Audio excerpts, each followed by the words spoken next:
Welcome sports fans, welcome back to another video. I'm Joe Meyer. I'm Rush. And this is This or That Sports TV, the place where you guys come to get the best and most interesting sports discussions on the internet. Yep. And that's fact, no cap. No, dog, listen that. You don't like that one then? And that's fact, no cap. No, dog, listen that. You don't like that one then? Alright.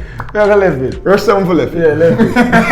Anyways, so today we'll be doing our roundup of the second week of Manning Cup. Bro. A lot happened. So much has happened. Groups first. Alright. So Group A. What's going on in Group A, bro? Quick and fast.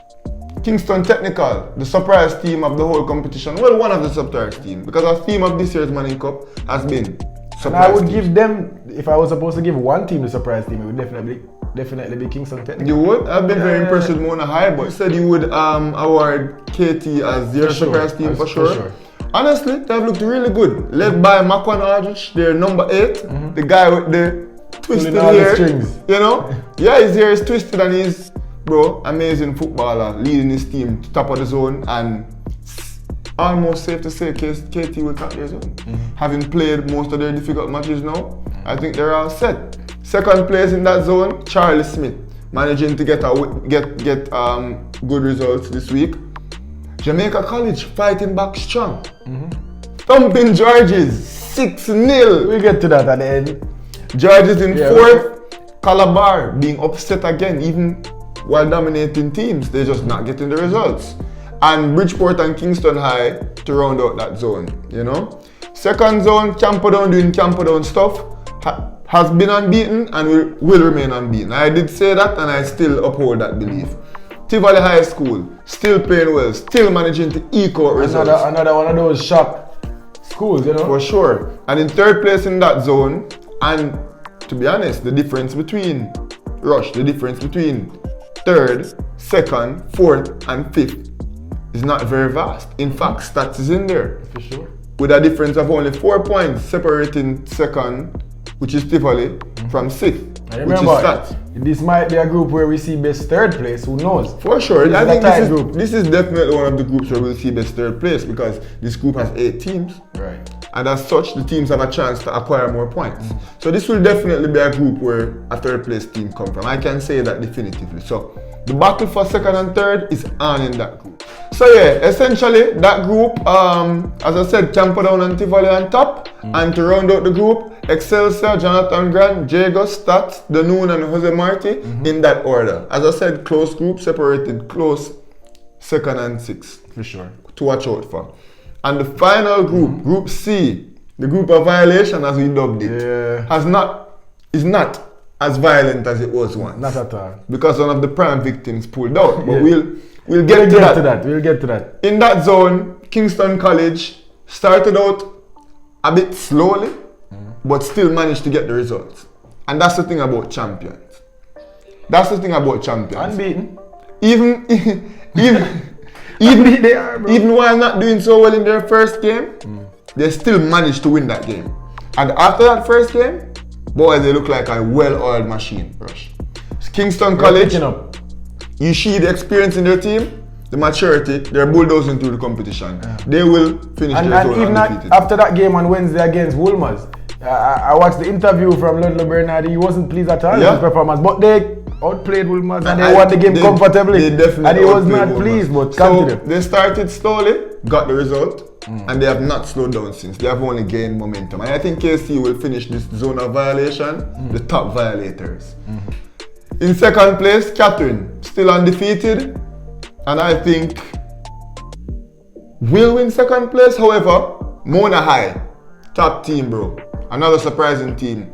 I think will be pushing for that 2nd place, and if not, will probably do well enough to acquire a 3rd spot. However, Wilmers, with the most games in hand, still in there. Yeah, Wilmers still has 3 games in hand. Only playing 2 games, losing to KC, one of, if not the favorites of the competition, and then managing to win their other game. So can't count out Wilmers. And then that zone, Clancarthy and Papin still have it to garner a point in the Manning Cup, and will not garner a point. I'd go as far as to say. All right. Well, against each other, somebody has to get a point.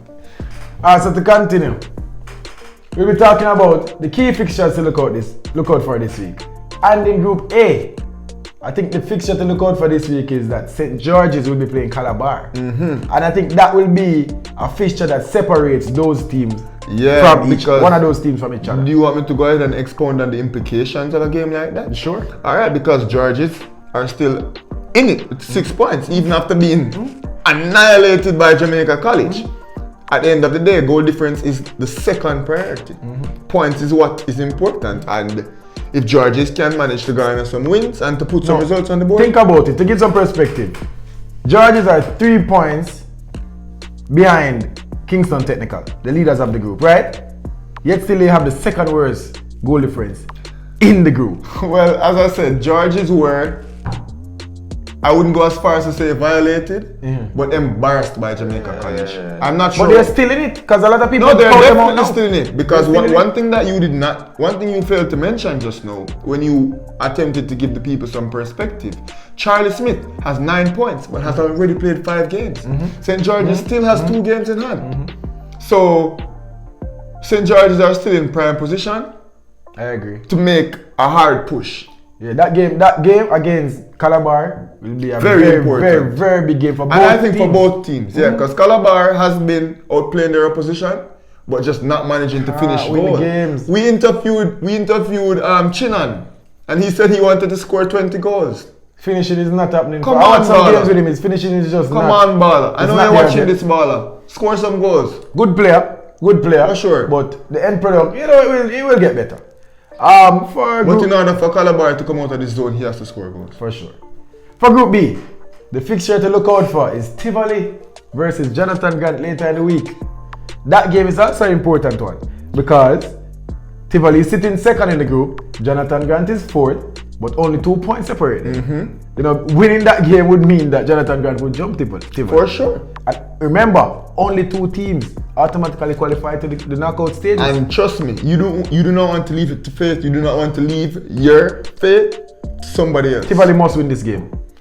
I think it is a must win for Tivoli. If they want to, first of all, solidify their claim. Camperdown is gone already. No, as I said, Camperdown will remain unbeaten. But I think if Tivoli wants to solidify their claim as a true threat in this Manning Cup, as a team that are here to make waves, they need to put a stamp on the competition, to put a stamp on the group by defeating Jonathan Grant. I agree. Group C. The fixture in this group that I'll be looking out for this week is Mona High versus Wolmer's.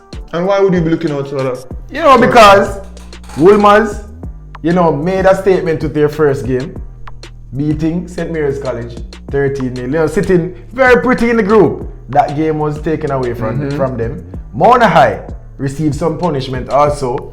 Yeah, we're going to talk about that. We're going to talk about it after this. But both teams separated by 1 point. They need to make up ground on Kingston College and St. Catherine. And again, this game will be the game that decides who is going to compete for that second spot. Yeah, I definitely agree with you. Mona is leading them by a point. However, Wolmer's has the most games in hand. Wolmer's still has 3 games to play in this first round. So I would say both teams must win for both teams. Yeah, I would say Wolmer's are slightly at a more advantaged spot. I would say Wolmer's have a slight advantage. However, Mona, I think. And you know what's funny? The thing is, St. Catherine next 2 fixtures. One is against Wolmer's and one is against Kingston College. Yeah, so St. Catherine can drop out of the top 2. And I think it's very likely because I do not think St. Catherine will get any points from Kingston College. No, and if Wolmer's managed to beat Mona and then St. Catherine loses to Kingston College and Wolmer's beat St. Catherine, Wolmer's is second place. As I said, that's how easy it is. Yeah, for sure. But and as I said, I'm so confident in this Kingston College team because they seem to be growing from strength to strength. Not only do they have, I think, the most experienced team in this Manning Cup, having many senior players, but they also have good coaching, obviously, and confidence behind them. And Jamon Bartley, he's been leading them from the front. All right. So before we wrap it up, let's talk about some of the hot topics this week in the Manning Cup. Number 1,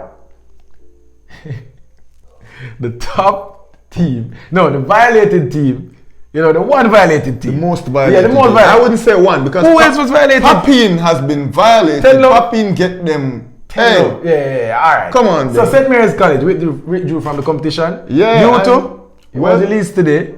Due to the Observer, right? Yeah.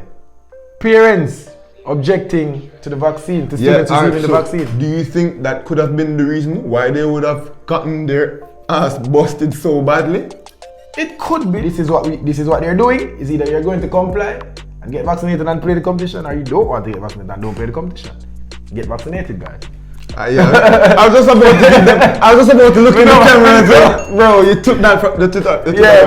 I was looking forward to Kingston College playing St. Mary's College, but it is what it is. It is what it is. You're not going to see any score starting with 3 and it's not 3 long. But the next hot topic is JC versus George. That is a pretty hot topic. Have you ever seen George's gotten? Did they call it a violation?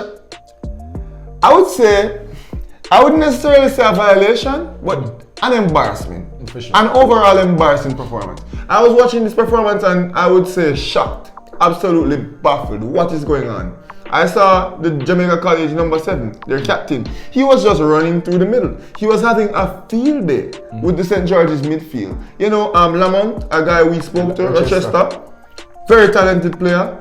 Not sure. Lost his head. He lost his head. And you hate when it happens, young guys, you know, no, but not as professional as you he hate should to be. see it because he should be a flag bearer.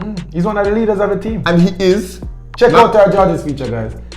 Quick plug, huh? Yeah. He is not only is he a leader in the team, he's supposed to be more professional because he has been thrusted in professional environments, being a part of the Cavaliers team. So embarrassing performance all around. But Georges is not out of it. So I don't want people to think that because they received 6-0 from Jamaica College, they're somehow out of it. They're still right in it and could. For sure. They could pass Jamaica College in the group. Same way. Definitely. If the fixtures align the way they want it to. That's it. Anyways, you have nothing else to talk about? No, that's it. That's all that happened this week in terms of hot topics. St. Mary's dropping out. Georges get 6. Yeah. Campo down doing Campo down things. Yeah, unbeaten. KT surprising everyone. Guys. That's it. This Manning Cup coverage, guys. Have you guys ever seen it done like this? Yeah, we're discussing it, bro. Tell us in the comments how much you have never seen it done like this. Yeah. Make we know. Alright. But yeah, guys, that's it from us here at This or That Sports TV. This is our roundup of the second week of Manning Cup. Don't forget, guys, to like, comment, share, and subscribe. Next week again. Sorry for Yeah, next week. Every week we'll be having our Manning Cup. For sure. Maybe you get all 2 next week too. Because then we will know the teams that are that qualify. We'll see how the bracket line up. There will be more to talk about. For sure. So yeah, that's it. Like, comment, share, subscribe. Guys, tell me what you think about the cap. Lily. Yeah, because it's a new style. It's not a style, dog. I'm gonna decide to come with the cap today. When I like it, let me know. You see me? And before you go on. Arithmetic. Yeah. Leave like I said, match this time. I caught it, bro. You have to explain. Guys, if each one of our subscribers can garner us 5 subscribers, do you know how many subscribers that would bring our channel to by the end of the day? Stop saying it, you know? Until them do it, bro. Okay. And the mass now add up, so them now do it. Them now do it. Yo, when they do it. Alright, guys, that's it. This is That Sports TV. Out.